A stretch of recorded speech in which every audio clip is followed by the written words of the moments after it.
Yeah, it's me. And I'm just coming to y'all. I'm trying to tell y'all about this product. Yeah, I used to be scared to get on the camera and talk about the products and stuff. But right now I'm just like, fuck it, I'm just gonna do whatever I wanna do.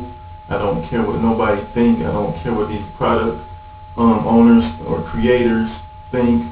I'm gonna get on here and I'm gonna give you a raw, honest opinion. I mean, it's just what I feel. I purchased this product, Commission Domination, on August 1st, 2011. I made about $300 with it. It's been good so far. It's real simple. It's like, it takes 7 steps to create the website and do everything you got to do to put you in profit. And, you know, I completed all the steps. And I made $300 in 24 hours. So right now, with that in mind, with that said, I don't give a fuck what nobody thinks.